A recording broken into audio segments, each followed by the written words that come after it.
Hello everyone, welcome to right choice academy. तो आज मैं आपको बताती हूँ ईएमआरएस वैकेंसी की नोटिफिकेशन के बारे में महत्वपूर्ण जानकारी।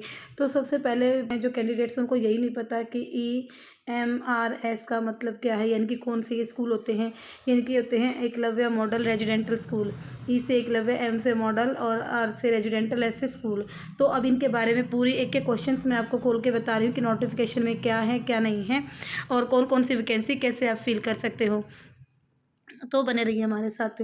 सबसे पहला क्वेश्चन यही है कि ईएमआरएस है क्या।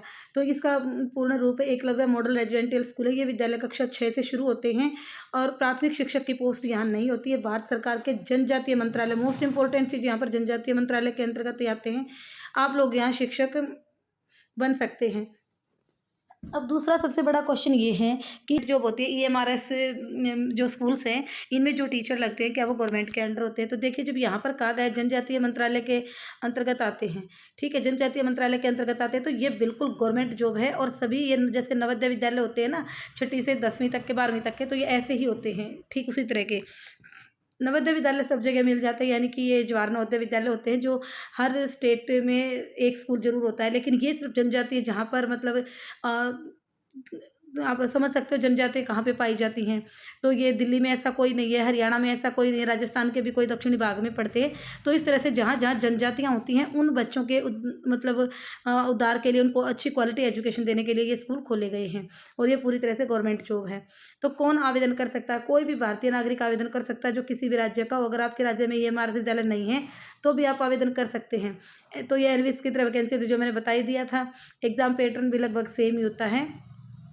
नेक्स्ट है एलिजिबिलिटी, यानी कि इसकी एलिजिबिलिटी क्या है। एलिजिबिलिटी, योग्यता, क्राइटेरिया, इनका सारी चीज़ें। पीजीटी के समस्त पदे हेतु असंबंधित विषय में मास्टर डिग्री की हो और बीएड भी किया हो, और परसेंटेज कितनी भी हो, ऐसा कोई नोटिफिकेशन में कहीं मेंशन नहीं है कि आप 50% हो या फिर 55 हो, 60 हो, ऐसा कुछ भी नहीं है।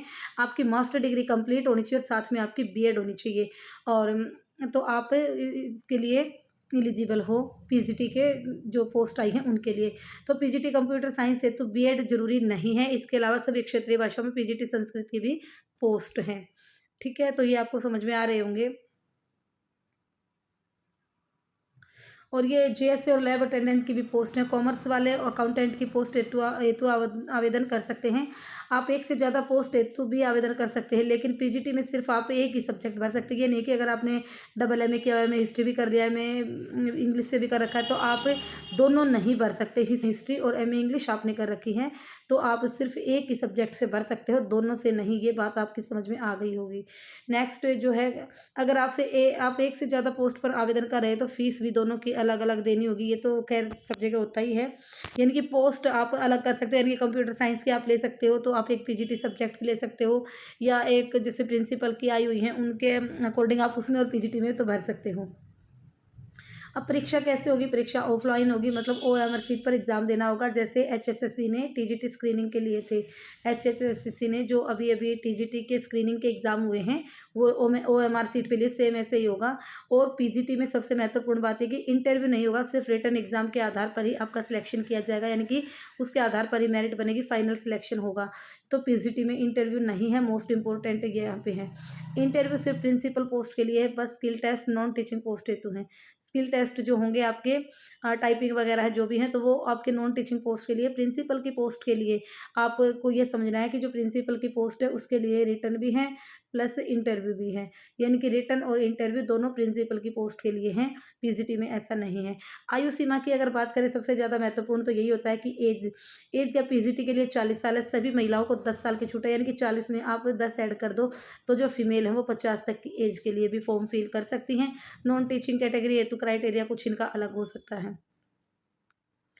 तो अब आवेदन की जो अंतिम तिथि पूछे तो वो 31 जुलाई 2023 है। एलिजिबिलिटी क्राइटेरिया भी 31 जुलाई 2023 है, मतलब ये आपकी डिग्री या कोर्सेज 31 जुलाई 2023 से पहले के होने चाहिए, तभी आप एलिजिबल हो सकते हो। यदि आप ईयरिंग में तो एलिजिबल नहीं होगे। फीस के बारे में तो कोई मतलब जैसे केवीएस एनवीएस ईएमआर के मामले वही 1000 से 1500 रुपये इसकी फ़ीस है, जैसे केवी वगैरह में अभी और एनवीएस वगैरह में थी फीस, ये बहुत ज़्यादा लेते हैं।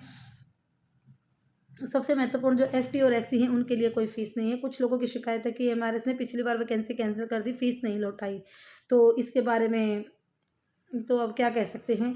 तो वैकेंसी कैंसिल हो गई थी लेकिन फ़ीस लौटा दी थी उन्होंने, तो अब आपने नहीं ली तो क्या करें? ये तो एक आप सोच सकते हो कि मज़ाक है। तो इनमें से जो चीज़ आपको समझ में नहीं आई हो आप पूछ सकते हैं। और ये जो सिलेबस है उसके रिगार्डिंग क्या-क्या मतलब इसमें आएगा, तो बेसिकली आप एनसीईआरटी को ही फ़ॉलो करें। जैसे केवी में यही था, या एनवीएस का जो पैटर्न था वो आप फ़ॉलो कर सकते हैं। इसके रिगार्डिंग जो भी आपको पूछना है, अगर कोई दिक्कत है तो आप कमेंट कर सकते हैं। तो आज के लिए इतना ही, मिलते हैं फिर अगली वीडियो में। Thank you, have a nice day.